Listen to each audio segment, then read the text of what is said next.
This is the aim of this is a new series on Tefillah. What I'd like to do is this week is just sort of try and look at Tefillah as a concept, and then maybe next week look at some specific Tefillahs, and then also try and discuss some of the Halachot of davening. That's what we're going to try and do. So maybe before we start, what does Tefillah mean? What's the meaning of the word Tefillah? We talk about davening. Tefillah, praying. What exactly do we mean by that?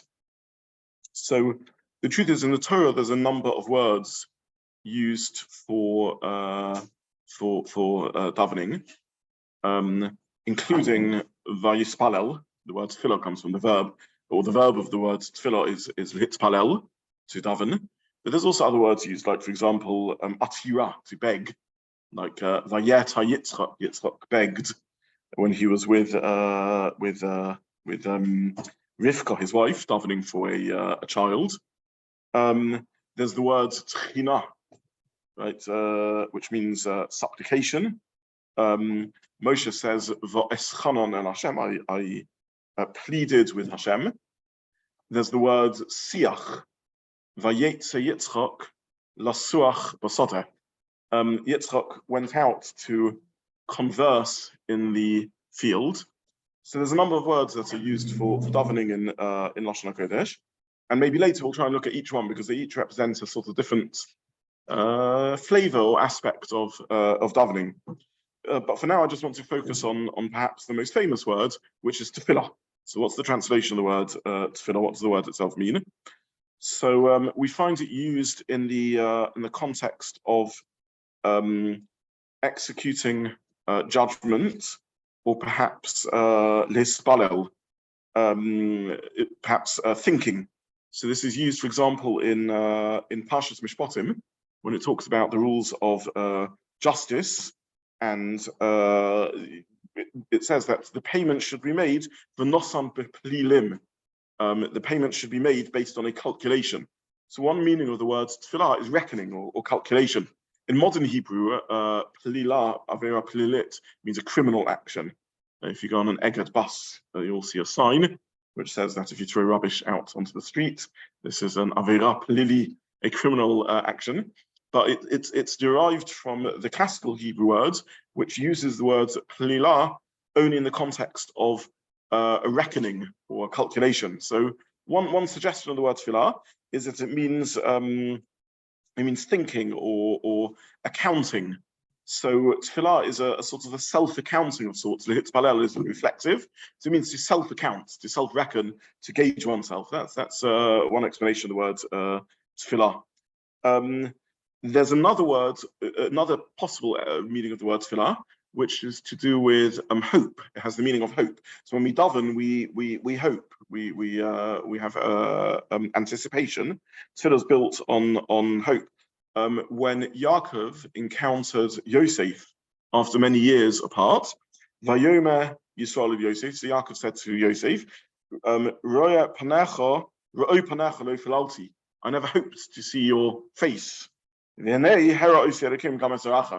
given me the bracha that not only do I re-meet you, but also I see your children. So in that context, plila means hope. So tefillah is built on the meaning of hope. Another explanation of tefillah is linked to possibly last week's etc. When we learned about the mitzvah of tzitzis, there's the word petilah, which is a thread. Now the reason a thread is called a thread is because you take lots of strands and you twist them together to make a thread. Rashi explains this meaning of the word on the name of Naphtali. So Naphtali is Naftule Elokim Niftalti. So it means bound up with or intertwined with, like an intense binding relationship. So in this meaning of the word tefillah, it means to bind yourself, to immerse yourself in an intense relationship with Hashem. These are a number of suggestions at the literal meaning of the word tefillah. We'll see later the sorts of different philosophical explanations of how tefillah works. But before we do that, just to translate the term, so just to summarize, we've seen in Lashon HaKodesh there's a number of words used for tefillah, as we discussed at the beginning: atira, pleading, or eschanan, which means a request for graciousness; tchina, siach, conversation, but the classic word tefillah, ironically, is not a particularly clear word. We're not sure exactly what the word means, but possibly it means reckoning or self-calculation, self-accounting. When you daven, you're meant to self-account. You're meant to look at yourself in the mirror, as it were, and engage in self-reckoning. That's one explanation of the word tefillah. Second explanation is hope. When you daven, you're holding out hope to Hashem and anticipation of help. Or finally, maybe it means being bound up and immersed, intertwined. It's a very powerful expression that the word tefillah may mean intertwined with Hashem, like a patilla, like a thread is attached and intertwined. So those are the different explanations of what the word might mean. What does tefillah primarily consist of? So this is familiar to us from the halachic structure of Amidah. Tefillah really takes three forms. Either shevach or shavach, which is praise of Hashem. In other words, reflecting, I look at the grandeur of creation, I look at the grandeur of Hashem, and recognize that there's something wondrous and amazing over here, and I give praise to Hashem. It's not a personal benefit. It's not thanks for something that personally affects me. It's just wonder at and praise of the universe. That's one sort of tefillah. A second sort of tefillah is hodah, is thanks, lahodot, to submit, to thank, to appreciate, and noticing what he's giving us, what we're getting from Hashem. And the third form of tefillah is bakasha, which is what we think of often when we talk about davening. I'm going to daven for something, which is requesting we recognize that no matter our talents and our abilities and our strengths and our achievements, we're dependent on Hashem, and we ask Hashem for help. So that's really, tefillah consists of those three components. Any one by itself can be tefillah, but we know that at least in the context of the Amidah, and indeed really all tefillah, we should try and have all three elements to it. So a well-structured tefillah has an element of shvach, or praise, of general appreciation and praise to Hashem. It has an element of bakasha, which is request, and then an element of hodah and thanks. But in truth, all three by themselves can be tefillah. And we find in different contexts great figures in Tanakh engaging in tefillah, which is just one of the three by themselves. So large parts of Tehillim are shvach, other sections of Tefillah are hodah. So some of Tehillim is praise to Hashem, Psuki to Zimra, just praise of the wonder of creation. Some of the Tefillah is David HaMelech thanking Hashem. Some of Tehillim is David thanking Hashem for personal salvation that he received. And some of Bakasha are requests that he makes. So Tefillah can be any of the three by themselves or all three combined. That's what we mean by Tefillah. Now, what is the obligation to daven, and what is the nature of the obligation? So this is really a machlokus in machlokus Rishonim, primarily often labeled as a machlokus between the Rambam, Maimonides, and Ramban, Nachmanides. Now, the truth is, like many such arguments, it has elements and indications of it being an argument that existed pre these figures. The strands within the Tanoim, within the Mishnei Kira, within the Amoraim, within the Gemara itself, of this debate. And in the era of the Rishonim, of the medieval authorities, you find many voices on each side. So it's not really just an argument between the Rambam and the Ramban, but it most clearly expresses itself between these two, and that's why the argument is often summarized as between these two figures. The Rambam says at the beginning of Hilchos Tefillah, in chapter 1, Halacha 1, unsurprisingly, that there is a mitzvah, say, it's a positive commandment, Nispalel b'chol yom, to daven every day. And the Rambam cites the pasuk of V'avadatem es Hashem Elokeichem, you should serve Hashem. Now, you and I might look at the pasuk and say, serve Hashem, it doesn't say anything about davening, but the Rambam quotes the Gemara and the Midrashim that say that the primary or a primary way of serving Hashem is through davening. And there are pasukim that indicate that. So the pasuk says, L'ovdoi b'chol levavchem, to serve Hashem with all your heart. Now, what's the primary avodah? What's the primary way of serving Hashem with one's heart? We have action-based service of Hashem, right? We bring kavanas. We have other ways of serving Hashem in action. But what's the primary service of Hashem that's internal? That's tefillah. So tefillah is the primary avodah shebelev. Ezu avodah shebelev, say Chazal. What's the primary way of serving Hashem with the heart? Zu tefillah, that's davening. So even though davening has to be expressed verbally, that's just because we are skeptical about abstract thoughts which aren't somewhat concretized and made tangible. I think we all have this experience regularly in our lives where we think we have a good idea about something or other, but when we actually have to express it and verbalize it, something begins falling apart and we realize it actually wasn't so clarified to us, because we're capable of quite abstract reasoning. We humans are very abstract, but the danger of something very abstract is that actually it's not concretized. We haven't really thought it through. We haven't really expressed it properly. So halacha is that tefillah has to be verbalized, but that's not because tefillah in and of in itself is a verbal mitzvah. It's not intrinsically a verbal mitzvah. It's in essence avodah sheba leiv. It's an internal mitzvah. It's a mitzvah of serving Hashem with our heart.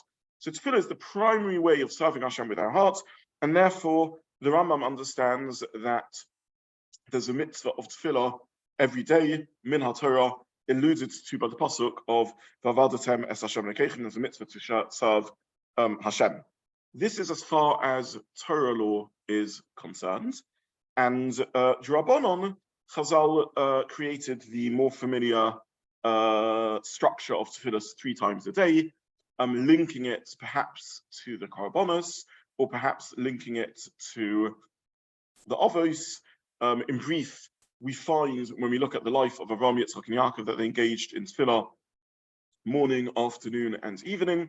In the korbanos, there's a morning offering, the carbon tomid, daily, an afternoon offering, the second carbon tomid, and these are the compulsory communal sacrifices. In between, there would be other sacrifices which individuals would bring, sin offerings and voluntary donations. On Shabbos and Yom Tov, there would be a musaf offering, but the structure, the daily routine of the Beis HaMikdash had the carbon tomid in the morning, the daily offering in the morning, the daily offering in the late afternoon, which was the last carbon, and in the evening was a general burning of whatever else was left over, and that links to the 3 daily tefillas of Shachris, Mincha, and Mariv.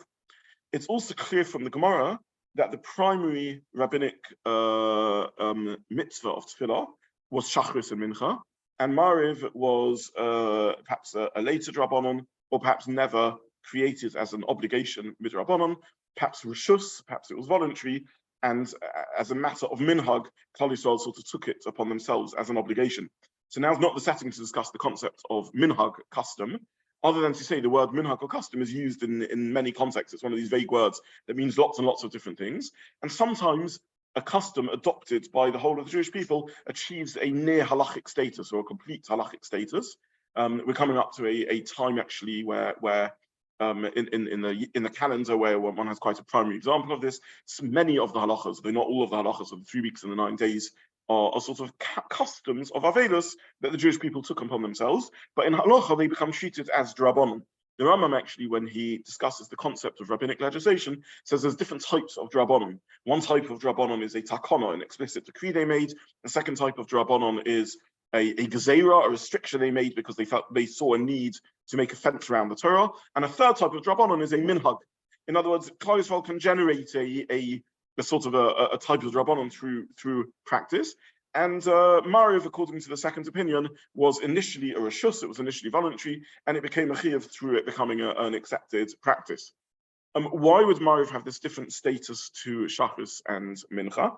Well, if the reason for, if the linkage between tefillah and the structure of the day is that of the korbanos, as I already said, tomid, the daily offering of the morning and the daily offering of the afternoon were obligatory.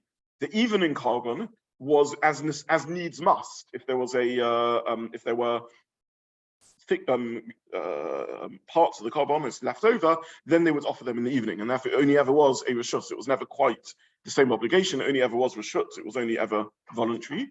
That's one way of understanding it. The alternative way of understanding it is if it's linked to the others. Yaakov never intended to daven Mariv. If you read the story, Avram sat out to daven Shachris. Yitzchak went out to daven Mincha.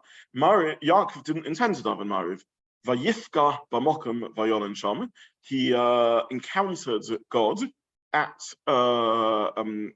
Beit El, wherever exactly the encounter occurred, as he was mid-journey from home from Eretz Yisrael to Uncle Lavan, and the sun Kivah Hashemesh, the sun set sooner than he had anticipated, either miraculously or not, however we understand it. And therefore, Vayifka Mamakum, he had this nighttime encounter with Hashem, which Chazal understands includes tefillah. He never set out to daven an evening Tefillah, and therefore Mariv isn't of the same status as Shachris and Mincha. Mariv isn't the same status as Shachris and Mincha. It's even when Chazal introduced the rabbinic timetable of davening, they didn't create the same obligation for Mariv. So that's the structure of davening.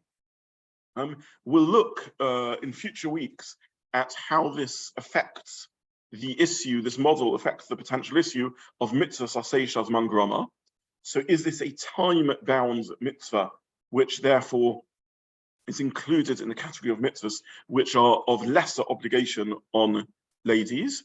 Or no, tefillah is something more fundamental than that, and therefore shouldn't be viewed as a time-bound mitzvah, shouldn't be viewed as a as mitzvah sasei shazman grama, as a positive time-bound mitzvah, and therefore would be obligatory. But for now, we're not yet going into this.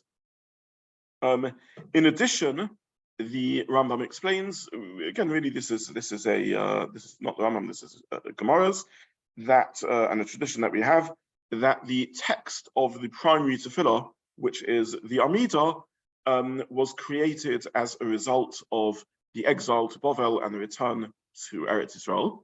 So very briefly, if we go back to around about the year 500 before the Common Era, the first Beis HaMikdash is destroyed. The majority of the Jewish population are exiled to Bavel. Never again till 2023 are the majority of Jews living in Eretz Yisrael. The majority of Jews live now in Chutzayet, and hopefully we're reaching the tipping point sometime in the next decade or two. But the majority of Jews are living from that point on, 500 in the Common Era and before the Common Era, through to the present day, living outside Eretz Yisrael. Jews return to Eretz Yisrael 70 years later, roughly 400 years before the Common Era. And it becomes apparent to the leaders of the returnees in Eretz Yisrael that two things have occurred. Firstly, much to their disappointment, it becomes clear that the majority of Jews are not returning to Eretz Yisrael. So we have to come to terms with the fact that we are now going to be a different sort of people. We're going to be a scattered nation. So again, when the Jews are first expelled from Eretz Yisrael, 500 years or so before the Common Era, they assume, those who believe in the return to Eretz Yisrael, assume this is a temporary aberration. But at some point we'll get back home to Eretz Yisrael and we'll all be back together in our national homeland. It becomes apparent as the second Beis HaMikdash is founded that this isn't going to be the case. The majority of Jews are going to stay in Chutz Aretz. That's point number one that becomes clear. Point number two that becomes clear is that Lashon HaKodesh has been lost as the mother tongue, and even the returnees to Eretz Yisrael are now speaking Aramaic, the language of Bavel.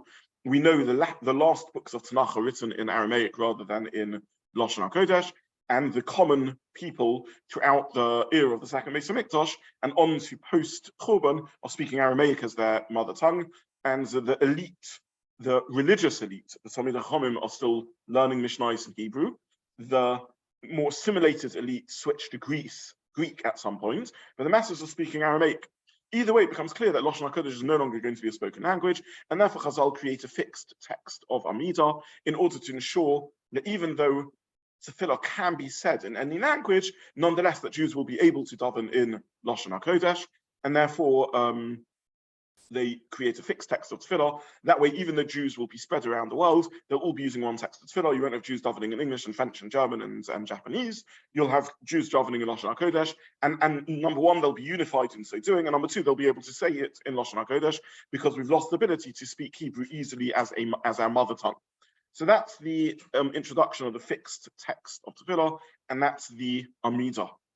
The remainder of the structure of Tefillah, brachos, bechas hashachar, psukei zimra, bechas kriyas shema, and then obviously the Amidah, which we've just discussed and on, are cobbled together from an accumulation of different mitzvahs. So for example, kriyas shema is not davening. Kriya Shema is a different mitzvah. It's the mitzvah of saying Shema. This is a clear pasuk. The pasuk says,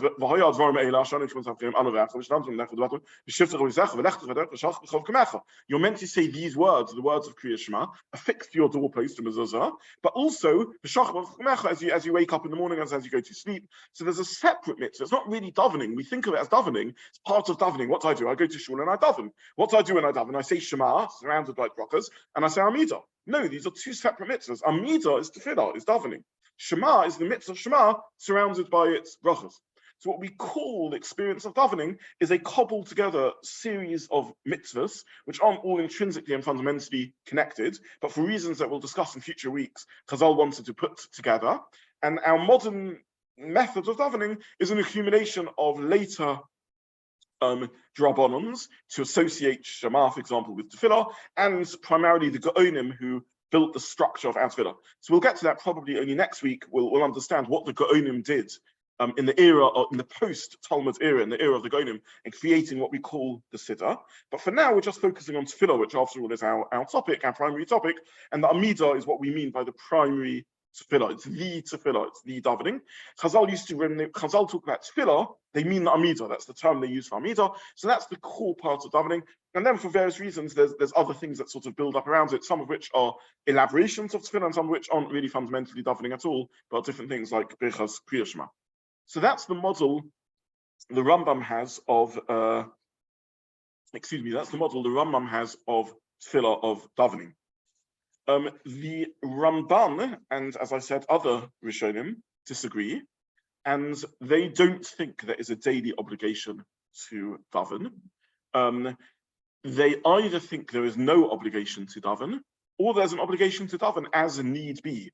So if there is an ace sorah, a time of suffering, stuff's going wrong, personal suffering, communal suffering, then daven. When you need something, ask Hashem for it.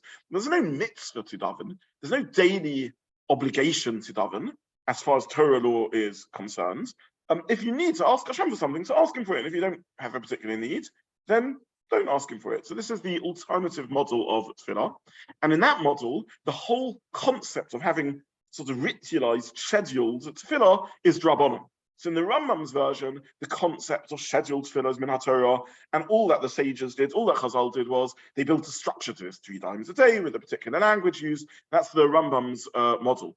In the alternative model, Ramban, Nachmanides' model and that of others, no, tefillah initially was something that was expressed when one needed to say it, and it was solely a rabbinic creation to have a fixed davening at all. In this model, tefillah is certainly not a mitzvah saseshat mangrama. It's certainly not a time-bound mitzvah at all, because it's a call and a conversation with Hashem, which has nothing to do with time. It's circumstantial. So when you want to speak to Hashem, speak to him. So it's certainly not a time-bound mitzvah as far as Torah law is concerned. Now, what's important to emphasize is, and this point was made by the famous Reb Chaim Brisker, Reb Chaim Soloveitchik, in an analysis of this halachic debate, what's important to emphasize is that in both models, the concept of tefillah is certainly Torah law. The debate is in the obligation of tefillah, but the concept of tefillah is a Torah concept. Now what does this mean? It's not obvious that humans can speak to Hashem. It's not obvious that that's a meaningful activity. Who says we can stand in front of God and engage with him through speaking? Maybe that's not the sort of thing that humans can do. Maybe he speaks to us through prophecy to tell us what to do.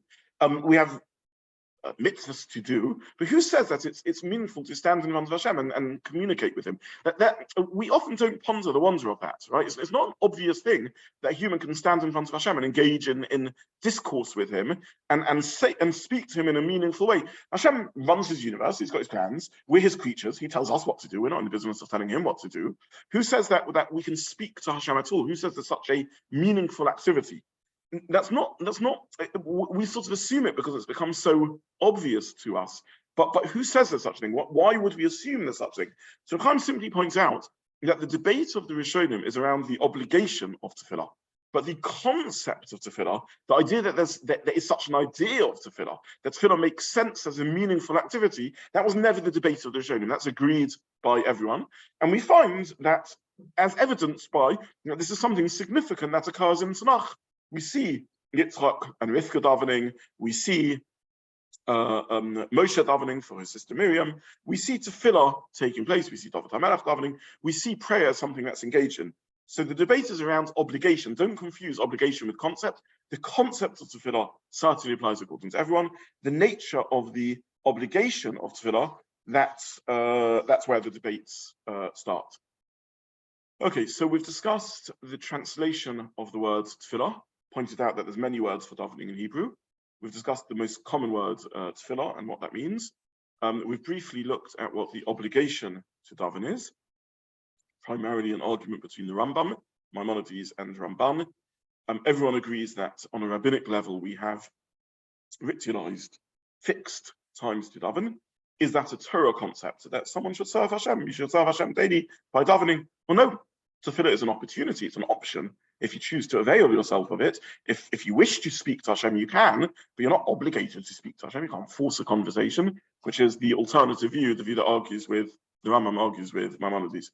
Yeah. I wanted to ask, so according to, if we look at Ramban's, Ramban's position, does that mean that we have to daven, because that's like at 3 times a day, because that's rabbinic law, but would we be able to replace what is written so that we daven according to what we need?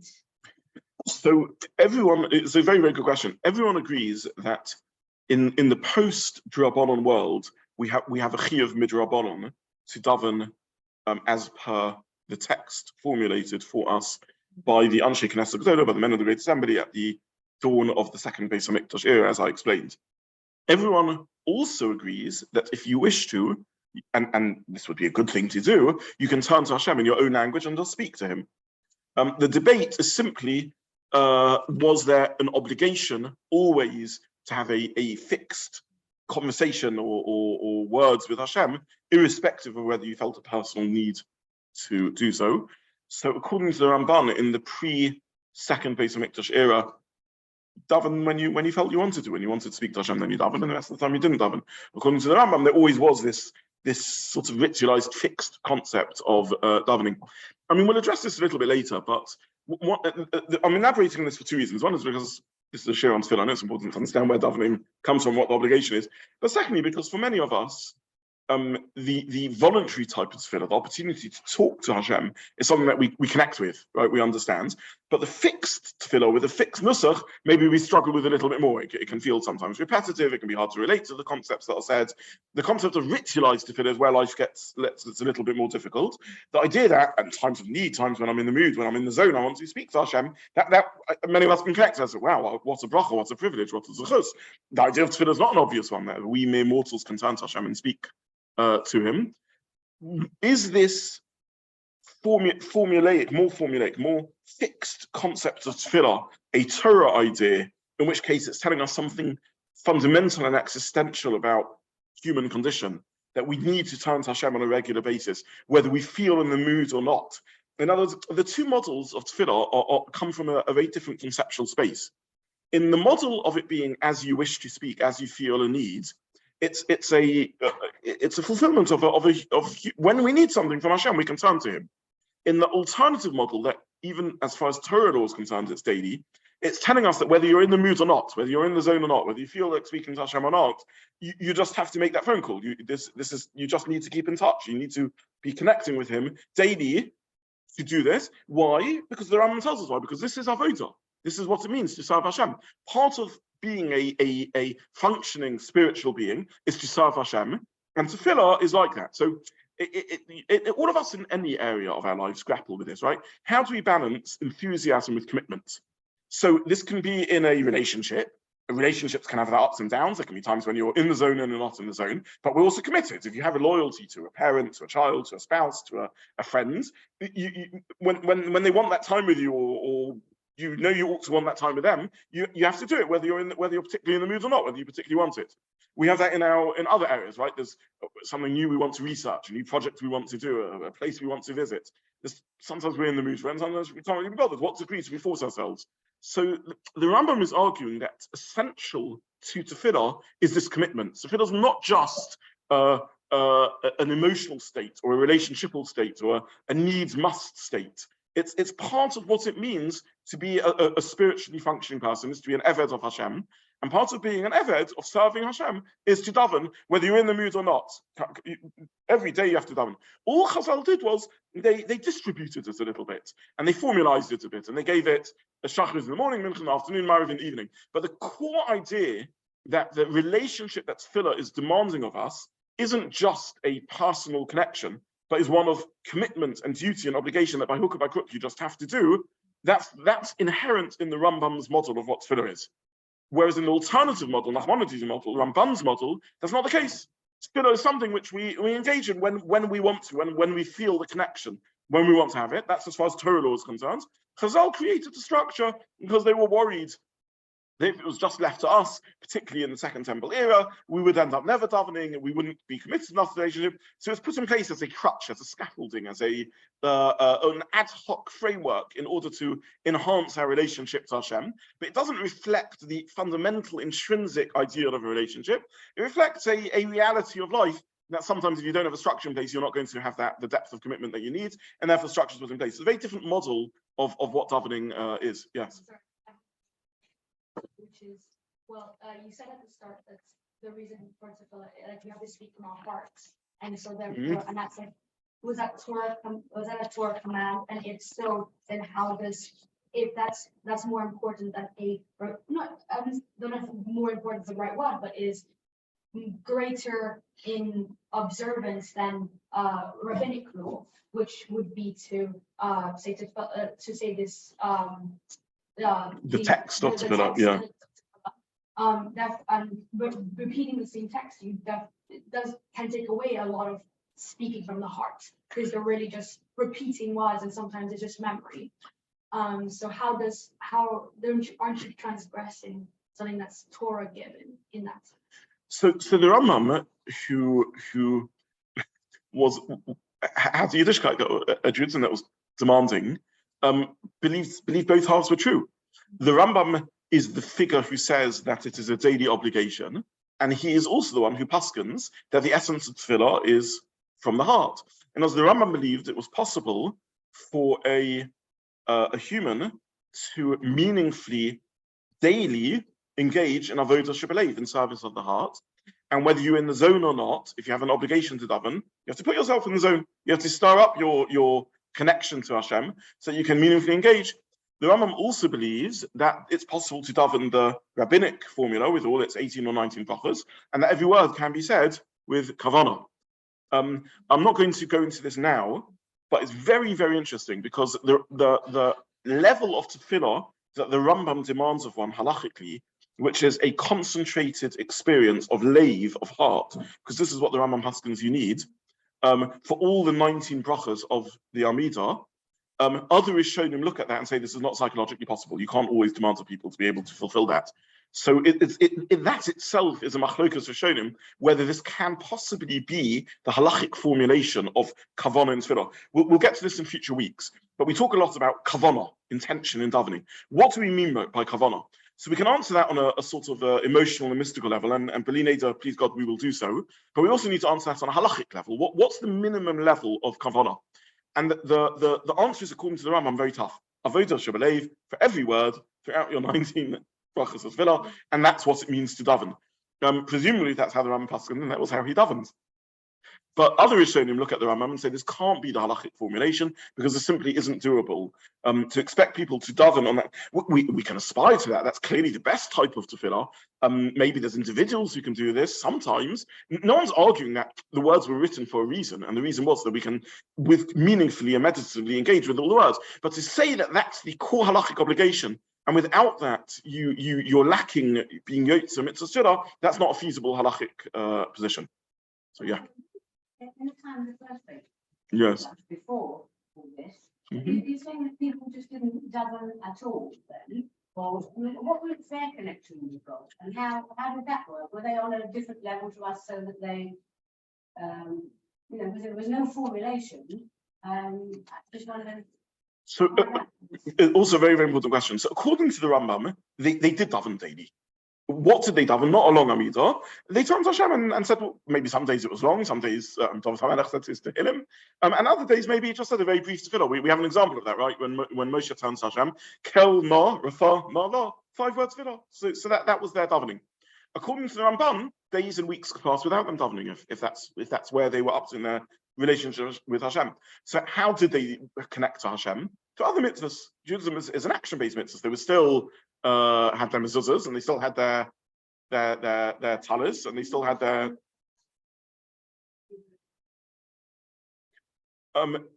according to the Ramban, this is not the way to fulfill service of the heart. It's to do the action-based mitzvahs of the Torah with heart. But there isn't a specific, dedicated need to regularly engage, as far as Torah law is concerned, with Hashem in this manner.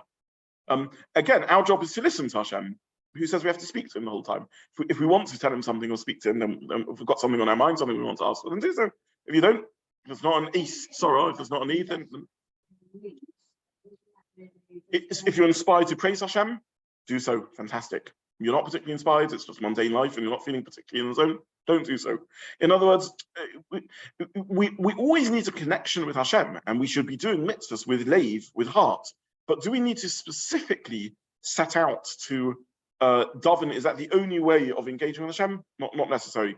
Don't forget also that when you are living in Eretz Yisrael, as per the first Beis Hamikdash era, there is a form of communal worship taking place, which you are not that far from. So even if you're living on the edges of Eretz Yisrael, you're still conscious that in your capital city, Yerushalayim, there are regular kavanas taking place. It's very difficult for us to fully understand what communal service of that sort means. I mean, for us, for example, Yom Kippur is a day of profound personal introspection, and Yom Kippur always was that. But we know from the descriptions, and actually we describe them in the piyutim, the poetry that we sing on Yom Kippur and recite Yom Kippur, that there was kol ha'omerim in Bazara. So there were people who spent their whole Yom Kippur packed in the courtyard of the Beis Hamikdash, in a sense, more passively. I mean, maybe they were saying some words of tefillah themselves, but basically they were watching the Kohen Gadol do the avodah and felt connected to that. And as he said, as part of the thing, Honor Hashem, please Hashem daven, they were listening to it, and he was saying the name of Hashem, and they were responding to it not as we do Baruch Hu Shemo, but with Baruch Shem Kavod Malchusay as part of the avodah of Yom Kippur, and that was their relationship, a different type of. A different sort of way of connecting. I don't want to go too much into this, but I'll make one point which I think is important. For most of us nowadays, meaningful tefillah is our private tefillah, and we have to fill up a tzibur, which is listening to the Baal Tefillah davening, which, if we're less in line with halacha, we spend the time schmoozing, not correctly, wrong, but happens. If we're a bit more line in halacha, we listen quietly, but even then we probably zone out a lot of the time. And maybe if we're really engaged, and we should be like that, of course, we're listening to every word of the Baal Tefillah somehow, but we don't feel that that's real davening. In many respects, it's a second davening. We're meant to be, when we daven with a tzibur, we're davening twice the Amidah, once personally and once communally. It's meant to be a communal davening, but it becomes harder and harder for us to do that, and we've become worse and worse listeners. If you look in the poskim from 1,000 years ago, there was a general sense that fulfilling mitzvahs through the mechanism of shomea ka'ona, listening to someone else doing it, was as good, if not a better way of doing the mitzvah. So, for example, I need to bench. It is as good and perhaps even better to listen to you benching who's eaten with me and being yoked to the mitzvah of Birchas Hamazon through that. And you see an ever-increasing trend in the poskim to reduce that sort of experience. Initially, they discourage it with longer brachas because they say no one can concentrate for a lengthy bracha when we're doing Shemei Kona, and eventually even for short brachas, it's eased out more and more from the halachic system until it becomes like a very reluctant accommodation. If you don't know how to say it yourself, or I don't know, someone's suffering ill health or ignorance and they're not able to say bracha, then get someone else to be you, but it's certainly not an ideal way to do it. I'm oversimplifying what's a complicated halachic trend, but it seems to me that probably and possibly this is connected to a broader discussion around our sense of self and to what degree we see ourselves as part of a whole. And at we live in a very, with the dawn of modernity and on, we live in an age where we have a very strong sense of autonomy and self-expression, rather than a sort of group identity or tribal identity. It's probably connected with a sense of self. But either way, a Yom Kippur 2,500 years ago, for many people involved, standing in the Azara and somehow experiencing a sense of closeness to Hashem through passively watching the Kohen Gadol for the bits that you can watch. There were parts that you couldn't even be part of, doing it that way. And then we described in the Beautiful. He would leave at the end of Yom Kippur, and everyone would dance him home. It was an enormous simcha. So it was a different sort of tefillah. But again, let's just zoom back to our discussion. From the point of view of our discussion, it's just something to reflect upon or to think about, that according to the Rambam, it's fundamental. One of the Tariag mitzvahs, one of the 613 mitzvahs, is to daven to Hashem every day. If a day passes without you speaking to Hashem, something's gone wrong. You don't have to daven the full text of Tefillah as far as Torah law is concerned, but some brief conversation, that's the basics of what a day has to be. Whereas according to the Rambam, no.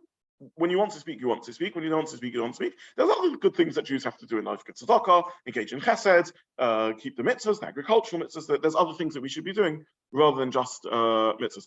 I see, Avital, you've got your hand up. I don't know if that's to say something. Yes, thank you. So I'm aware that after you do something more than 3 times, it's like a nether. So for example, if you've been going strongly into Tefillah game, all of a sudden, like you've had a busy day and you didn't do mincha or something, is that like breaking a nether with Hashem? Would you have to do something in order to, or say anything in order to apologize, or maybe for like unintentionally breaking a nether? Okay, so it's a very good question. The basic answer is no, it's not. Yeah, sorry, the question is, there's actually 2 layers to the question, and we haven't, in a sense, explored the foundation of the question. So Avital is asking, on the presumption that 3 times a day or 2 times a day tefillah is not an obligation, at least for ladies, because of the concept of mitzvah sashay shazman groma, what happens if a lady has got into the practice of voluntarily davening? Does this become a neder? In other words, we can create our own obligations for ourselves, which is the idea of neder. Has it become a neder if you've got into practice? The basic answer is no, it hasn't, because it's not something to which the concept of neder simply applies. Because if you are able to daven, it's an obligation to daven, and if you're unable to daven, then a minimal tefillah is a sufficient tefillah. So it halachically works as a different mechanism, but we'll explore that in more detail in future weeks as we look at the nature of the obligation of tefillah. Okay, so this is a hakdama to tefillah, and as I said, it's an appropriate introduction, both because it helps us halachically understand tefillah, and because to me at least, it generates quite interesting reflections about something that we, in a sense, take for granted as part of our lives. But davening, first of all, behind Brisker's point, is an enormous privilege. It's not obvious there's such a concept as davening at all. That it's a meaningful type of human engagement. And secondly, there's debate between the Rambam and Ramban as to, is it the essence of avodas Hashem, in which case it's a daily obligation? Well, no, avodas Hashem is doing things, and you have to do them with heart. And when you want to speak to Hashem, you can do so. So that's yeah. So I have a question. If yeah. For the second time they say the Amidah, like the repetition of Amidah, yeah, you're also supposed to like be connecting with it in the same way that you did with when you were doing on your own. My question is, if for example, when praying with a minion, they tend to pray a lot faster, and so you tend to be they probably start when you're not even close to finishing. Yeah. So is it wrong to finish it off? And second of all, if you do finish on time, would it be wrong to then insert, not take the 3 steps back and start inserting your own prayers, and not listening to the thing, and then just step back when they finish? So in practical halacha, and your question is a fine one, in practical halacha, the private tefillah takes precedence. So don't rush your private tefillah in order to get chazar sashat. But the repetition of Amidah is halachically important. The halachically appropriate way is to engage in a second round of tefillah, but this time using the mechanism of Shemei Ka'onos. You're meant to listen to the Baal Tefillah, concentrate on the words they're saying, and be yotza there to fill off through that. Though this is a challenge, of course, it's certainly a challenge to do. I will dedicate a shir later on in the series to specifically dealing with I'm a slow davener, or I get there late, what should I prioritize?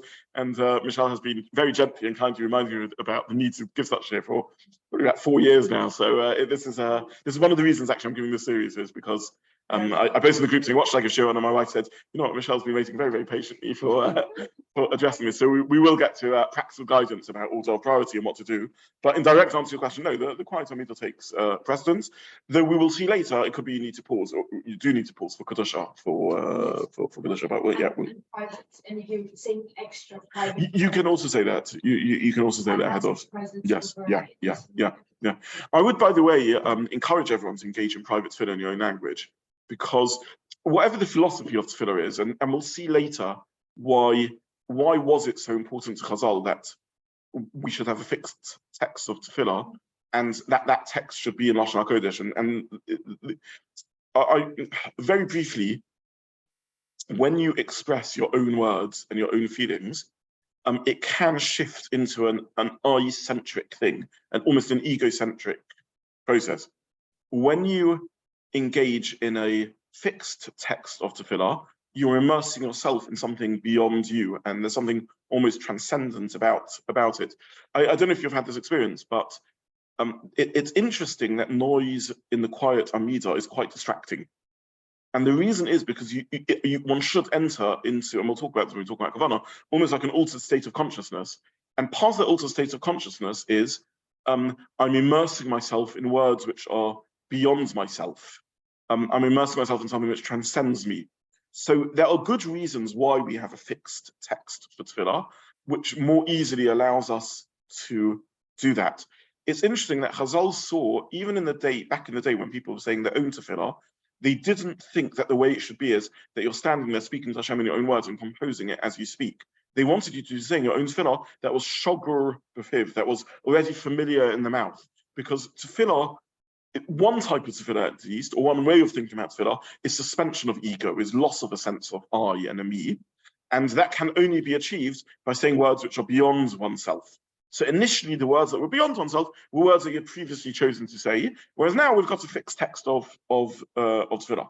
Okay, so that's one aspect of tefillah, but it's important to also have the other aspect of tefillah, is just speak to Hashem, just in your own language, in English or French, whatever language, other language you speak, just speak to Hashem and just say to him whatever's on your mind. So I think it's very, very important in davening, and answer the question, that before we step those 3 steps back, we actually do stand and speak to Hashem, but we'll again look in future weeks at that sort of balance. Yes.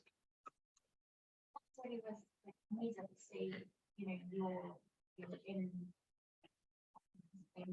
add in, you know, your own private, like your own words. Yes. It means that you're then not meant to say set words. Can you not, I guess, kind of replace, like, with your own words? So in an ideal universe, you shouldn't be replacing tefillah. You should be saying what Chazal told us to say and saying your own words. Like with many areas of Judaism, at the end of the day, one has to, you have to be real and honest with yourself. And sometimes one maybe needs to make a cheshbon that, you know what, one less chapter of Pesukei Zimra may be worth it if I can say something else that will really inspire me and engage me. And that needs to probably be a personal decision and maybe discussed on one-on-one rabbinically. Halacha is easy in a sense, because halacha, okay, we can say what's written, and halacha is you have to say the text that Chazal determined for us. But what happens when I'm struggling with that, or there's something extra I need in my Yiddishkeit? How do I fit that in? That's a balance that one needs to find, and is involved in a one-on-one. There's also conversation. Look, all of us are hopefully on a journey in our Yiddishkeit. So, but the definition of a journey is I'm not. None of us are perfect. We're not keeping everything. So how do you grapple with that as a person? So, in direct answer to the question, the ideal response is, rather than substituting words of Tachanun, say, or whatever the tefillah is, say the tefillah and then say your own words. But by the way, I'll mention that initially the core halacha was that you would add into each bracha your own personal bakasha at the time of the bracha. So atachonu adam das is a bracha for intelligence and ability to think and to reason. So there you would add in your own tefillah. If you have an exam tomorrow, you would daven for the exam. And if you're trying to, if for you engagement with ideas is important, you'll daven to Hashem for extra engagement, and whatever it may be. Rafa'enu, you would daven for your own personal health, other people's health. Baruch Aleinu, if you're facing a challenge to your panasa, your livelihood, you would daven for it, and so on. In general, the poskim have shifted towards encouraging people to shift their own personal bakashas to the end of Amida. This isn't a must. You can and are welcome to still daven in each of the brachas one's own personal bakasha. But they said if you don't feel that as a pressing need, better to get to Amidah, so that way you've said the words of tefillah accurately and properly, without hefsek, without risk of veering off, and then at the end say whatever you want. And the reason is because if you engage meaningfully with your personal request to Hashem, it's quite easy to veer off target and begin going off the subject of the bracha, and then you risk it being a hefsek. So I don't know, you're standing at Atachonin and you're asking for Hashem for the gift of reason and thinking, and maybe that then veers off into other requests that you have, or on your mind there's something else going, and free flow conversation can veer off, and that ends up with a hefsek, with an interruption to the bracha. And if in general the poskim said better to engage in free flow conversation at the end of Amidah rather than during each specific bracha. Yeah. When you say the end, would that be like just before taking the 2 steps, or just before the last? It would be after the last bracha, before Elokai Nutzol Sheni Meirah. So that's the point you can do it, or afterwards, or before Yisrael Shalom, or something you can do anything. But once you're finished, the fixed text of Amidah is finishes with the final bracha, Shalom Rav Osim Shalom. That's the final request we make, and then after that, you're now your own boss. You can say whatever you want. But that's the poskim encourage one to express tefillah in that. And that's the point where you should say your own personal bakashas. I think because the next section I want to discuss is its own chunk, I'm actually going to stop here because I want a proper length of time to explore the next question, which is how is tefillah philosophically meaningful? And there's so much said around it, some of which is well known, some of which is less well known. So the next session that we have, I'd like to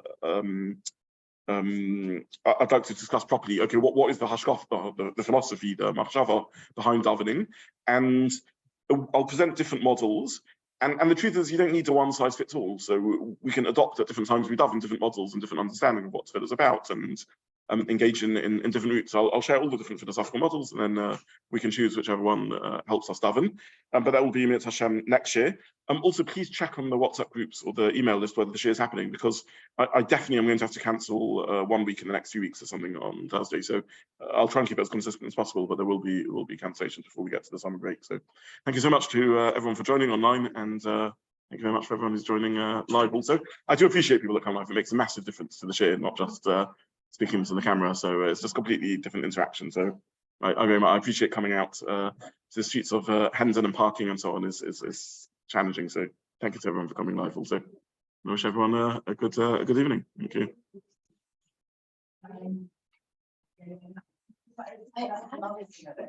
Sorry? Yes. Some people didn't realise. Yes.